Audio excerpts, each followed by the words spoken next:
My name is Engineer Jackson. I am a registered engineer with the Council of Registered Engineers in Nigeria. I'm also a member of the National Society of Engineers Nigeria.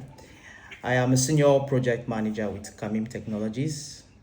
And at Kamim Technologies, we focus on the productive use of renewable energy. Today, I want to welcome each and every one of you to our webinar series. And just a little bit of housekeeping before we can continue. I want you all to understand that your mics are on mute. And if you want to speak to us, or if you require to ask a question, you can indicate by showing your hands, and then we will unmute. I'll grant you permission from my end. You can unmute yourself from your end, and then you can go ahead and ask your questions. That being said, it's also important for us to note that today's webinar is being funded by the UK aid from the UK government via the Transforming Energy Access platform. And with us today is Andrea. She is from the TEALP platform, and then she's going to tell us a bit about the platform before we continue. Andrea?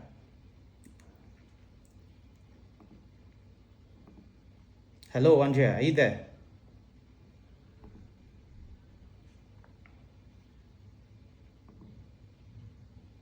Okay.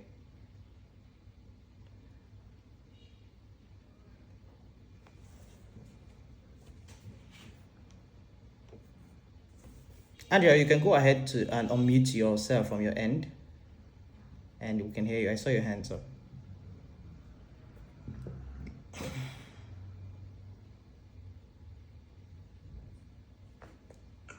Hi, can you hear me, Jackson? Yes, we can hear you now. I can hear you. Brilliant. Sorry, the connection wasn't coming through. Welcome, everybody. It's very, very exciting that you're all here with us this morning. This is the second session in our Transforming Energy Access Learning Partnership webinar series for 2025, which is funded by UK aid from the UK government via the Transforming Energy Access platform. And the Transforming Energy Access Learning Partnership, which we call the TLP, is a partnership of African, South Asian, and Indo-Pacific universities and other stakeholders committed to ensuring a highly qualified workforce to drive the transition to sustainable energy access. And we support our partner universities through delivering innovative and relevant master's courses. We run CPD courses, and we are also building a network of Southern expertise in energy. If you want to hear more about us, you can follow us on LinkedIn and hear about future webinars like this and stories, updates, opportunities. But the main goal of this webinar series is for our partners and our broader network to share innovative ideas, to share their research and approaches within the clean energy sector.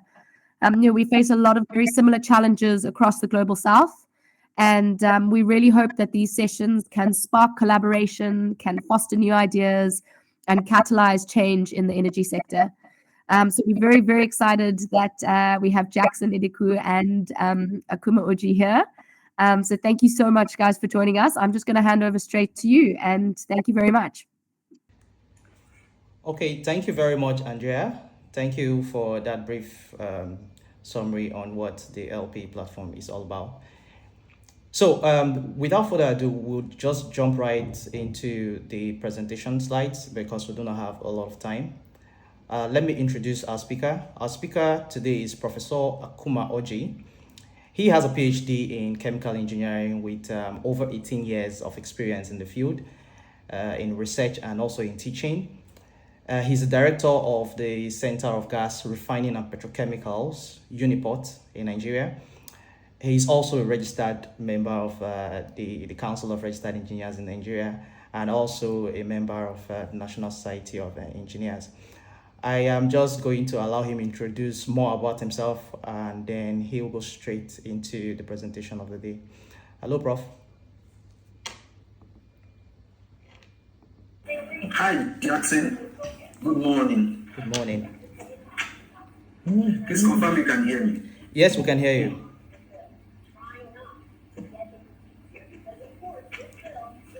Yes, I can hear you. Can you confirm you can hear me, please?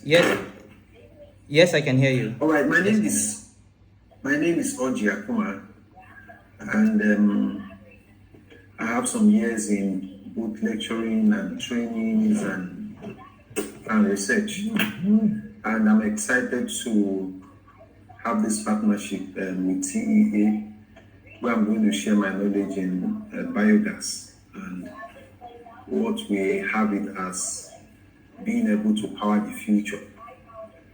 And I'll be excited to share with us this morning.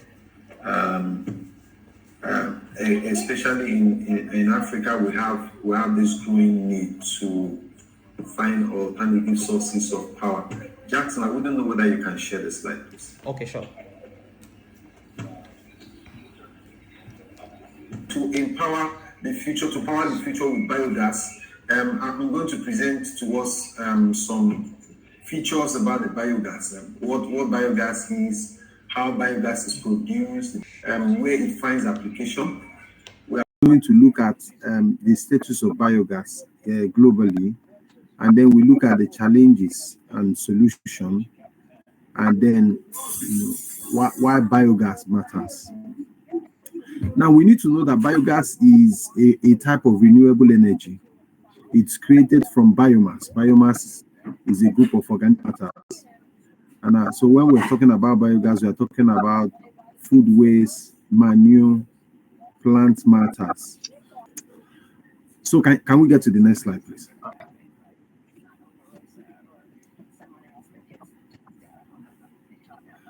So biogas is a gas we produce from biomass, and biomass is a group of organic matter, including food waste, materials from plant, leftover foods. We can also generate biogas from chippings, sawdust, bark of trees, corn stalk, rice husk, leftover of sugar canes, from animal droppings, including cow dung, slaughterhouse waste, from algae, and lots more. So biogas is produced from anaerobic digestion of these materials, and basically what it helps us do is that it helps us reduce the problem associated with waste management. And then it also helps us to curtail greenhouse gas emission and then to lower pollution. Next slide, please.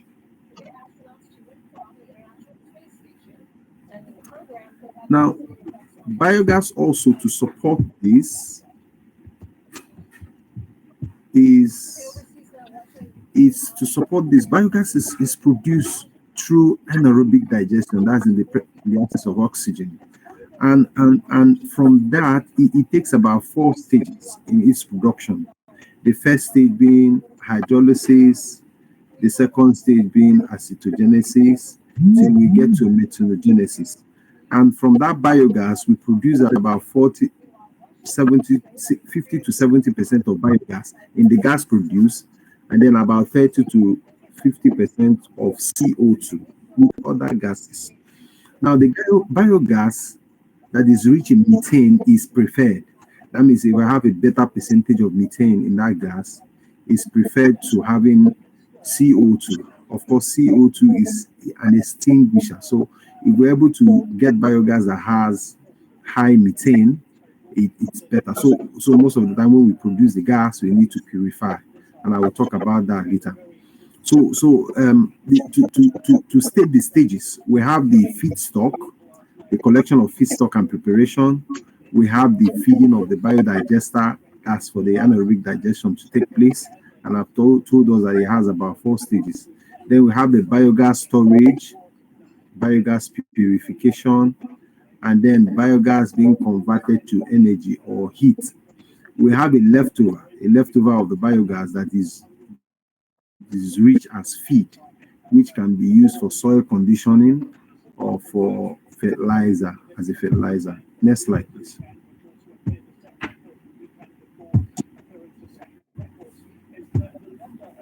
Next slide. Okay.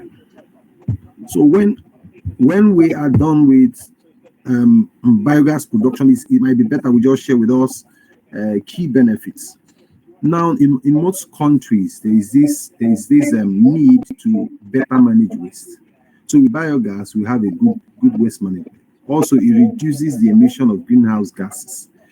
An alternative of better waste management could be use of landfills. And in landfills, we have gases emitted that we can associate as greenhouse gas, including methane, CO2, water vapor, and so on, that are classified as greenhouse gases. So with the use of or deployment of material as a feed for biogas, we are able to reduce greenhouse gas emission.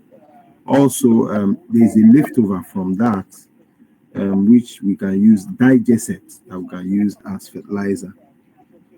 And I want to add that it helps to empower a lot of people within the value chain. It helps to empower a lot of people within the value chain, and then it gives energy independence. An alternative to source of energy includes the major energy type, use of national grid, and then farms are away from it. So if we need energy in the farms, we can use biogas as an alternative. Now, it doesn't only supply the energy, but it also saves cost of energy. Now, it's also renewable. That means we don't have problem of climate change increase or other things that are associated with non-renewable energy sources. To add to it also, it is very sustainable. That means the materials we need as feed are available and we can readily use them. Next slide, please.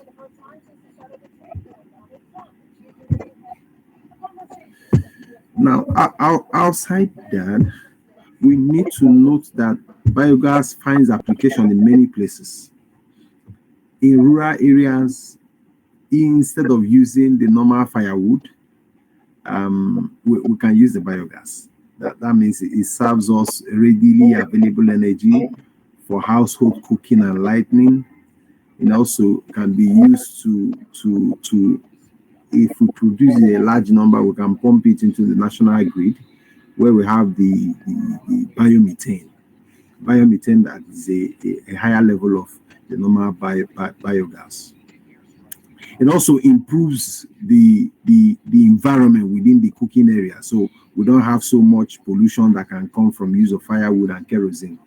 Outside finding application in rural and urban area, we can also use them in farms where we might need heating for the beds, for poultry farmers. We can also use biogas to curb the large volume of dungs that are produced in cow and pig rearing. That means we can use those dungs and feed into the biodigester to produce energy that is needed in farm. It also helps us with the slurry that can be fed in the farm as feed, as fertilizer. Now, also it finds application in transportation. Biogas can be converted to bio-CNG, bio-compressed natural gas, where biogas can be used as fuel to drive vehicles. We can also use them for smaller engines, like for power generators and all that. Also, industrial and municipal use. We can use biogas to take away food waste, to be able to treat sewage, and the gas produced can actually be seen as waste to energy. The gas generated can also use to power buildings and then to empower the street lightings. Next slide, please.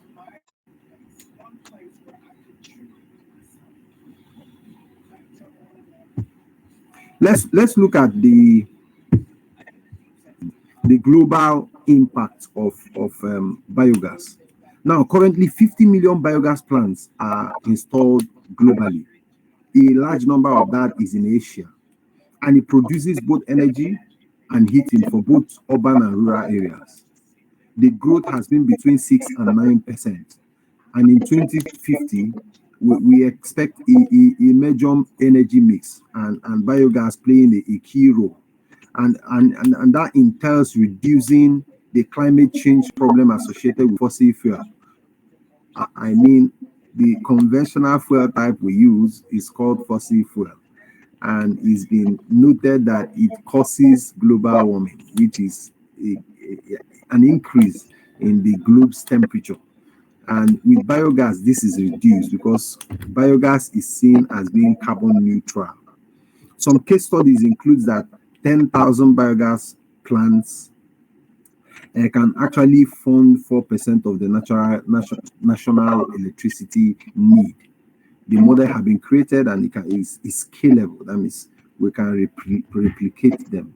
In developing countries like India, in Asia, and countries in Africa, there is a need for us to fine-tune and improve on the use of biogas.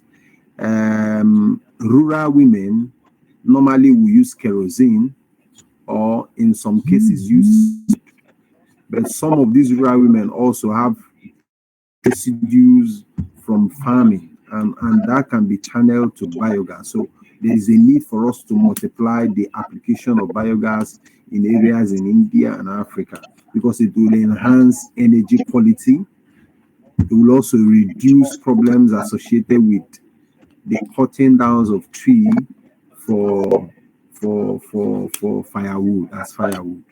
That means also that will help us reduce methane emission from landfills. It will also help us drop down a problem associated with waste to about 60%. Generally, it will mitigate climate change, and we see the tendency for biogas to grow because it's been adopted in many places. If we do biogas, we'll also reduce landfills. If we do biogas, we reduce landfills. If we do biogas, we cut down the need for waste management. Next slide, please.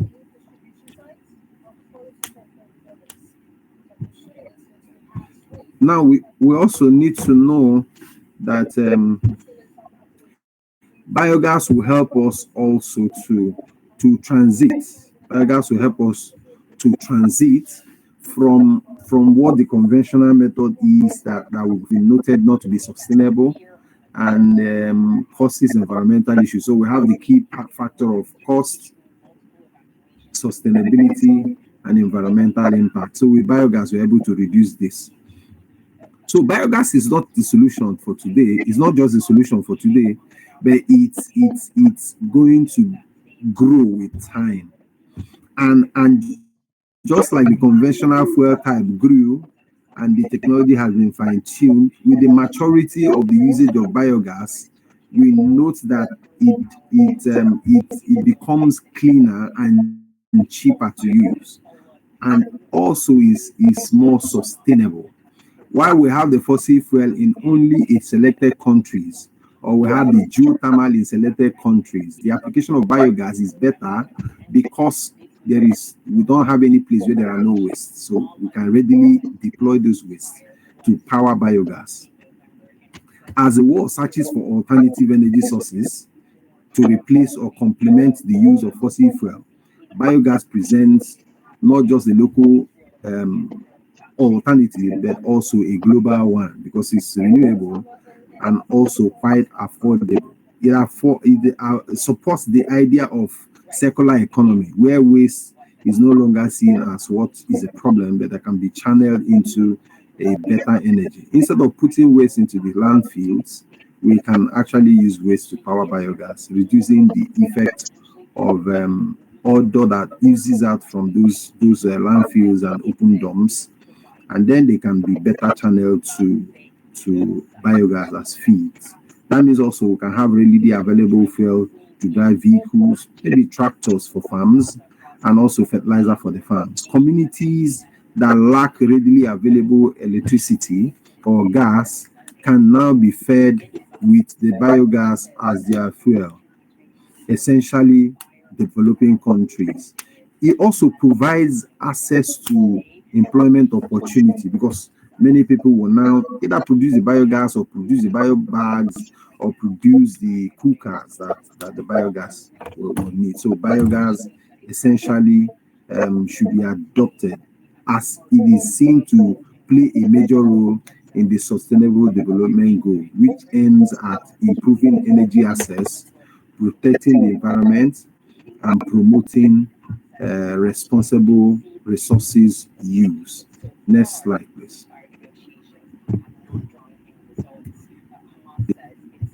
Can you give me the next slide?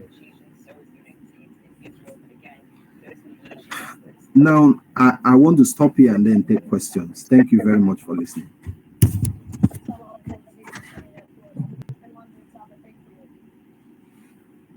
Thank you.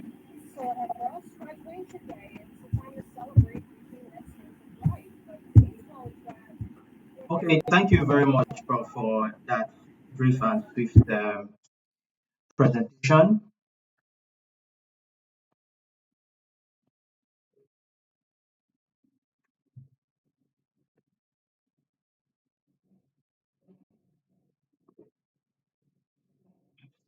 Can you hear me? If you can hear me, let me see. Just send an icon. If you can still hear me.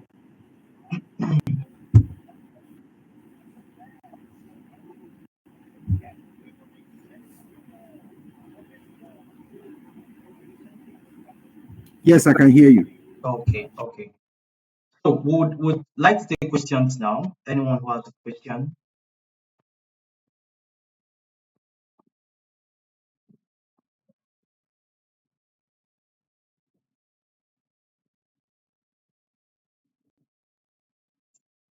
Does anyone have a question? Just indicate by raising your hand, and I'm going to go ahead and unmute you while you now ask your questions. If anyone of us has a question. Okay, Guy Rudolph.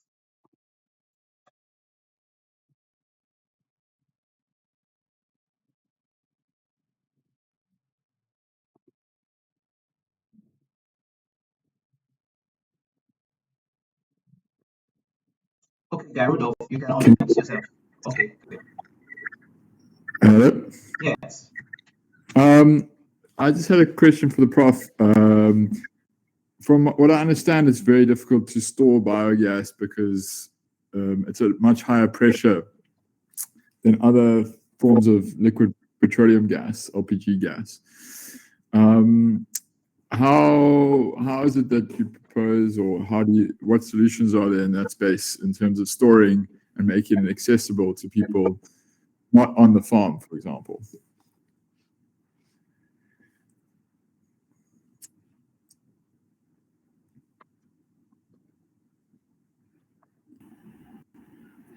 Jackson, do I go ahead to answer the question? Yes, Should I yes. go ahead? Yes, you can answer. No. I think I need to clear a few things. Now, the biogas that is naturally produced has low pressure. Gas we produce from biogas has low pressure.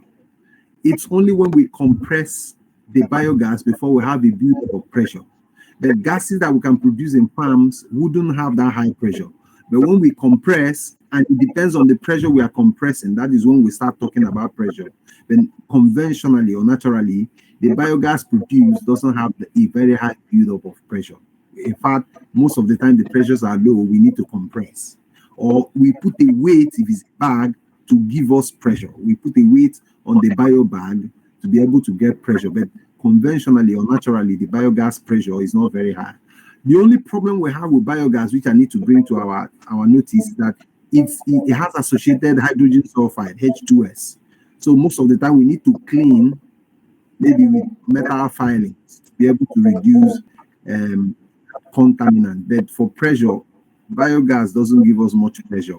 We know hydrogen is not easy to contain as a fuel, but for biogas, we don't so much have that problem. Thank you. Okay, thank you, Prof, for that answer. Does any other person have a question? Okay, Jane. Jane, you can go ahead and unmute yourself from here, and then you can ask a question.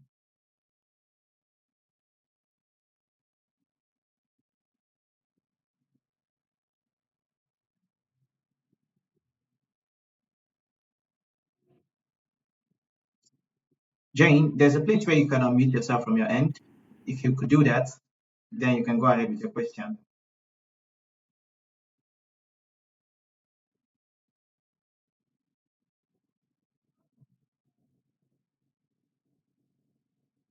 Okay. All right. So while Jane is still trying to figure that out, let's allow Mulat.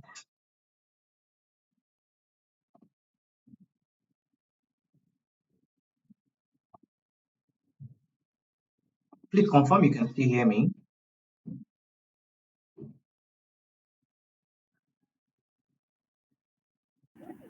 Yes, we can. Okay. Okay.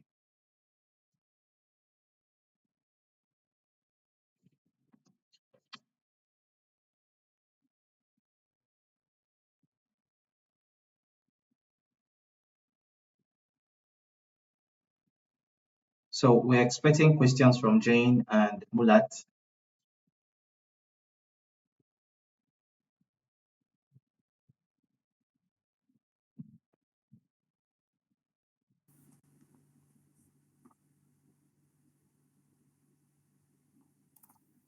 Okay, Mulat, you can go ahead. I think you can. Okay. Okay. Can you hear me now? Yes, we can hear you. Yes, I can hear you.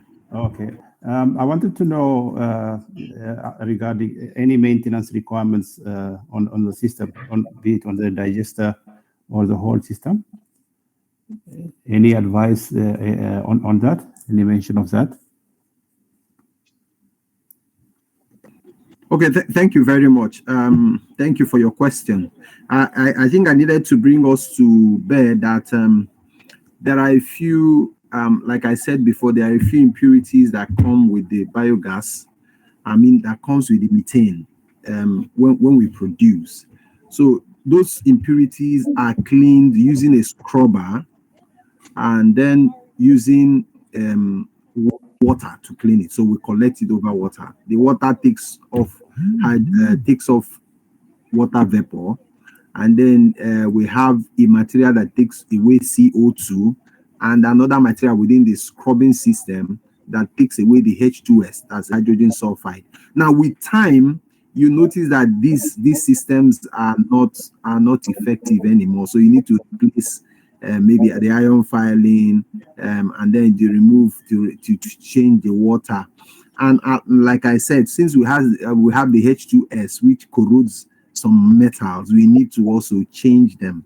Now, if we have built our system with plastic and not metals, we also have the issues of leakage. So we need to be sure that leaking is avoided.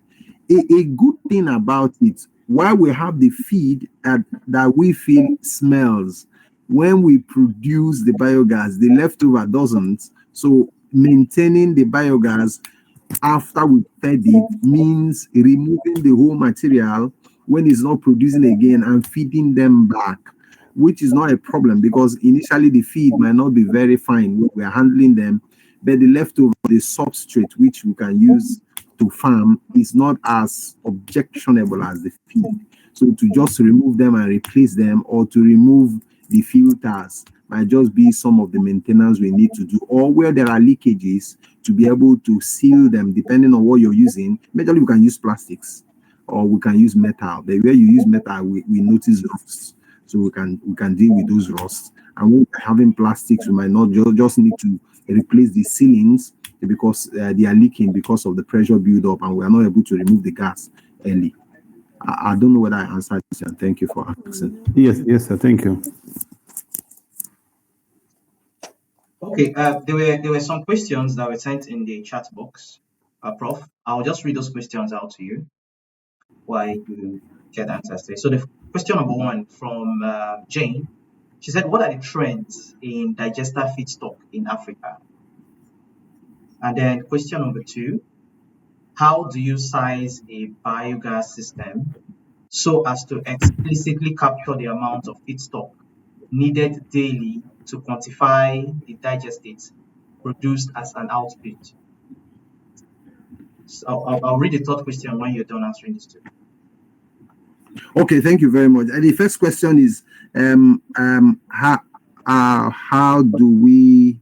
No, the first question is, what are the trends in digester feedstock in Africa? Okay, the trend in digester feedstocks. Okay, Yes. thank you very much. You know, initially the thought within Africa was that we can just get biogas only with cow dung. We had this thought of just cow dung being the feedstock, but I think it has to do with the CN ratio, carbon nitrogen ratio. But we've seen now that we can adopt a lot more. So research has gone into maybe combining the cow dung with water hyacinth, combining the cow dung with with sawdust, or combining it with bagasse from sugarcane, or also whether we can combine it with materials like cassava peels. So we have this trend that many materials are now being adopted, and it's growing also. So many materials are used now. We have biogas in houses where leftover foods. Like I said, carbon nitrogen ratio is an issue. But since we are growing, we've noticed that we can readily have inoculum, materials that can help us start the production of gas. So we have lots of materials now being used feed. So the problem of having your biodigester, that's the reactor, having issues or not producing is dropping, and the volume of users or deployment of biodigester is also improving. And then, of course, I said it needs microorganisms. So we have some materials you can now put in to help your microorganisms produce. Initially, we were having a long lag period, 10 days, 20 days before your biogas starts producing. We've been able to drop that in Africa. So within 3-4 days, you have the bag you're using to protect our storage. Between 2-3-4 days, you have the bags starting. So that has dropped. Now, because of technicality, you're talking about sizing. That's the second question. We just recommend that when you're feeding, you can do, say, maximum of 75% of the reactor. So leave space for gas. So you can do 50, 60, 70% of the size of your reactor. So it depends on your reactor. That's one. It also depends on your feedstock type. So if you're using a cow dung, you can actually mix the cow dung with another substrate. So you can do a 50-50, 50-70. That actually helps you in your carbon nitrogen ratio. So there is no fit it all thing. The size depends on the material, but we suggest that when you're feeding, do a maximum of 75% of the material against the space. Now, if the materials are too dry, you need to make sure that you have enough of water on it. Of course, most of the time, even if you're using cow dung, you need to mix with water. Water in size, 50% of water against your cow dung, depending on how it is, whether it's dry, very dry cow dung, or it's a fresh one. Your third question, please.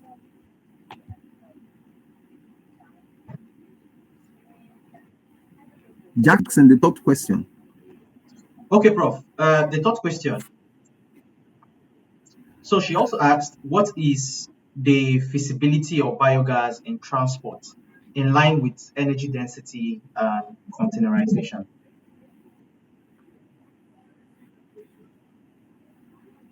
All right, thank you very much. Like I said, I think there's this mix-up of issue of biogas. We keep mixing up hydrogen. We hear nitrogen, energy of the future, and we mix it up with biogas. Biogas is not difficult to handle like hydrogen. So biogas can be better handled. The only key issue with having it during combustion, either in generator or in vehicles, generating set, energy generating state, or in vehicles, that we need to make sure that the volume of H2X, hydrogen sulfide, is very low. Outside that, combustion takes place with adjusting your carburetor. So it's good in putting in container and putting in the back of your vehicle. It drives your vehicle when you are sure it's been converted to bio CNG. So it's good to go. It's better than natural gas for me. It's better than natural gas for me because I'm looking at carbon footprint. I'm also looking at carbon credits. So for me, using it is better. So deploying them means I'm getting some carbon credits other than somebody that is using natural gas. So it fits better. It just reduce the contaminants. I mentioned them. Reduce CO2 percentage, reduce the H2S percentage, reduce the water vapor percentage, adjust your carburetor, it drives it. And you can use them in tractors, even in the farm. Thank you. Okay, the next question says, are there any risks associated with the production and use of biogas? And how can this be mitigated? Oh, okay. Are there risks associated with the use of I think I've mentioned one before, and that is that you feed your biodigester, I mean the reactor where biogas is produced and is not producing. You spend many days and it's not coming. What you might just need to check is a few things. The biogas survives, the microorganisms in biogas do better in a mesophilic temperature. That's temperatures, let me use conservatively, 25 to about 35. So if it is not producing, it means your temperature is low. So in temperate regions, you might not be able to have biogas in a natural setting. You might need to add it. So one of it is to make sure that the temperature is okay. Secondly, when you're producing biogas, there's the tendency that the CO2 level in your biodigester is too high. So is now CO2 is basic, is alkaline in nature, I mean. So you need to be sure that the pH level of your digester is intact. If not, it will make the microorganisms that should use the biogas not to do well. So you need to watch that. And I've also said that most of the time when you produce the biogas, if you don't scrub, it will be causing rusting in your cooker. If you're using a gas cooker, you will have rust. So if you them, and I've said that if you purify the biogas, if you have the right temperature, if you make sure that CO2 is removed, you won't have a community problem. If you have the right temperature, you won't have the problem of it not starting. And then if you have a carbon nitrogen ratio, which is due to your feedstock, if you have the right carbon nitrogen ratio, you'll be able to also have biogas start on time. And these are the fear I need to mention. Outside that, I've said that the substrate you get, people think is objectionable. It's not a problem. Another thing I think I need to close on is that in some places, culture feel that the biogas is messy, so you don't need to use it. So it smells. So they don't want to use it. So there's a need for orientation. There's a need for awareness to tell people that what you produce is just a gas. It's different from what the feedstock is, because they won't cook. They feel that if you use dung, if you're cooking with the gas, the dung is what you're using, it will enter into the food. So they wouldn't want to use it.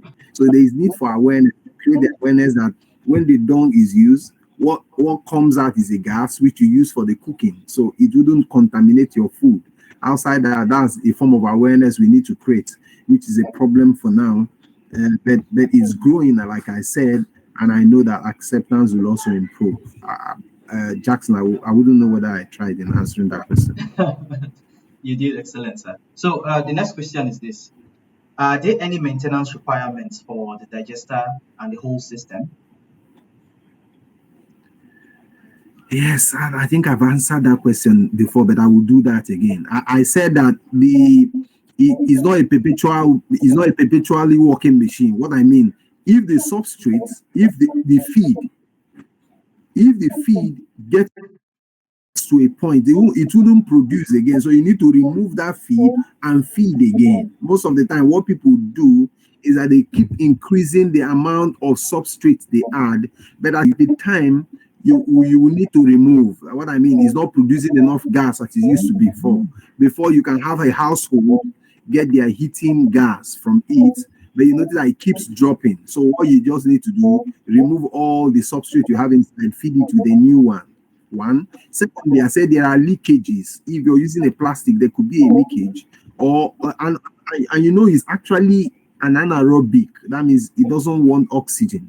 So if you have any leakage that allows oxygen to go in, you start having drop in the amount of gas, because the performance of the microorganisms will also drop. So you need to make sure that you seal all ends. The last maintenance I've talked about before is that the biogas, when it is produced, need to be scrubbed. There are a few things we use as scrubbers. So at some point, the scrubbers are exhausted. I mean, they are clogged or they can't scrub again. So your gas seem not to produce, the gas you produce is not within, let's say, 50% of methane, because CO2 is coming more into it. And you know, CO2 is used to kill fire, to quench fire. So if more CO2 is coming into with the gas, that means it won't be flammable. So you need to remove or replace the scrubbers. These are a few things I need to mention that are the maintenance to offer concerning the biodigester for biogas production.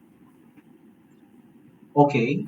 I think we'll have a little bit of time to take one or two more questions. So the next question is, how effective is sawdust in terms of the microorganisms being able to break it down? Okay, thank you very much.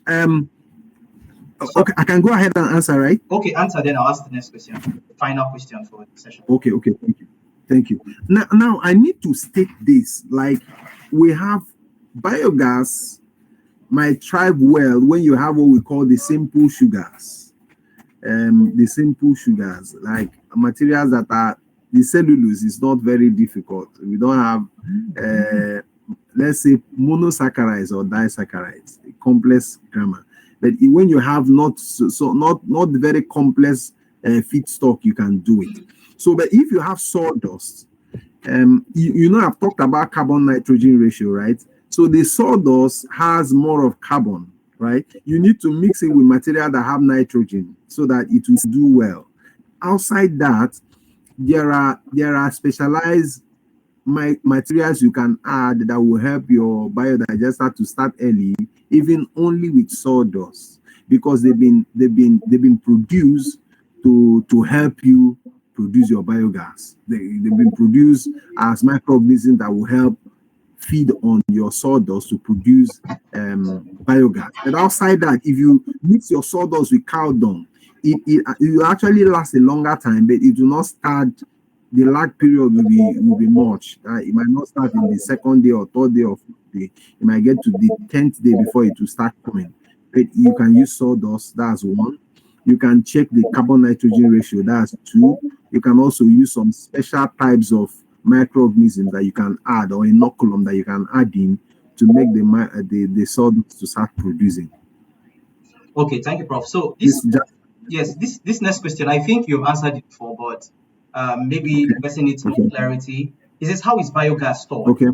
Does it need to be stored differently to LPG gas? Okay. See, biogas, like I said, when you produce it, the pressure is not as much as what you have in the LPG. The LPG, liquefied petroleum gas, is liquefied petroleum gas, is liquefied, and the pressure within is high. Now, the biogas, when you produce it, the pressure is rather so low, because someone has asked, how do we manage the pressure since it's high? The pressure in biogas is low. So what you do when you what we see in the local communities, because they wouldn't have a compressor to compress the biogas. So what you do, you use a bag. There's a bag that is sewn. I would have shown some of this. There's a bag that is sewn where the biogas will go in. So to control the pressure, they put a stone on top so that the pressure that comes is stabilized at the mouth of the knob of your gas cooker. So as you're turning the gas, the pressure comes down and gives you the ignition, the mixture of your gas against oxygen to give the burning. So the pressure is controlled by putting a weight on the biogas bag where it is stored. So my answer to this is that for now we use a biogas storage bag, a container where you can store the biogas. Also, to tell you that there are also compressors, biogas compressors, that you can now use to compress into your normal cylinder. But note that when you compress in your normal cylinder, the calorific value of your biogas is different from that of the LPG. So you need to adjust oxygen nitrogen ratio in your normal conventional gas burner to be able to use the biogas. So if you want to change from your normal biogas, from your LPG to biogas, you need to adjust something that plays with the air ratio, fuel ratio. But outside that, you can store. Storage is not a problem for now. And then because of the bio bags, it might be slightly expensive, but it helps. Then you can compress most of the time. In fact, some people who use also floating container put the weight on the floater, on the floating container, so that it will help stabilize the pressure. Jackson, thank you. Thank you so much, Prof. Thank you very much for your presentation and then your responses to all the questions that have been asked. I'm just going to now share a video with us. It just gives us a sample of real life application of everything Akuma said. So it's a 2 minutes video. So let's just watch together. Now, did you know that chicken poop can keep electrical appliances working? Well, on Anthony Mugai's farm, his chickens are not just raised for their eggs. Their poop is converted to biogas used to power his homes, car, and boiler. The Kenyan farmer says he used cow dung as biogas until he researched that chicken poop could be used as well. Hi, my name is Anthony. I'm a farmer. I use chicken poop to power my farm. We collect this chicken poo every morning. We just sweep it, put it here. That's clean for the day. So now we go and feed the biogas.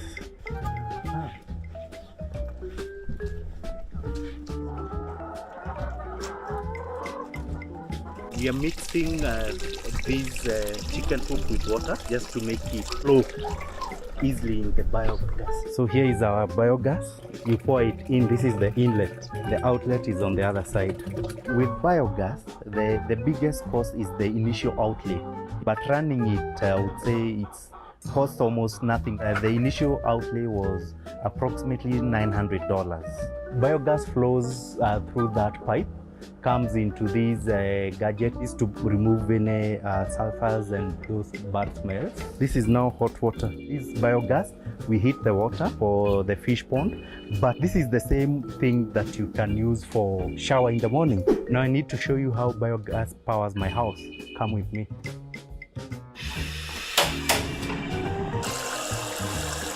This gas we use to cook literally everything. I don't need to worry about running out of gas, or I don't have money to buy gas, as long as my chicken keep on pooing.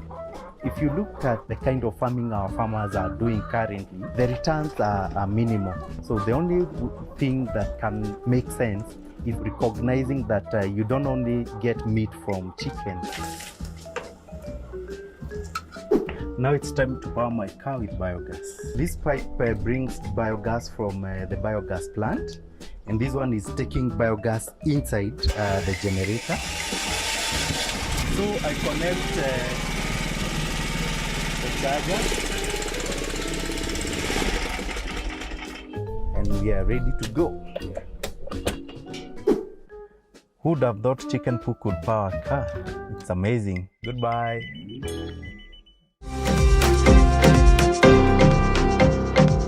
I'll send a link to the video to every attendant of this webinar today. So with that, does any other person have a question for Prof? I want to believe we'll be able to cover all the questions for now. And but if you have any other questions, maybe when you sit back and then you start thinking of the presentation today, and then you have any other questions, you can easily reach out to me, and I'll relay your questions to Prof. Andrea, do you have something else to say before I close out the webinar? Andrea? Yes, I'm just unmuting myself. Just a big thank you to yourself and to the professor for sharing your knowledge and answering all the questions. I think given the diversity and number of questions that came through, it's just such a relevant and powerful topic. So thank you very much for sharing your time with us. Okay, thank you very much. Thank you very much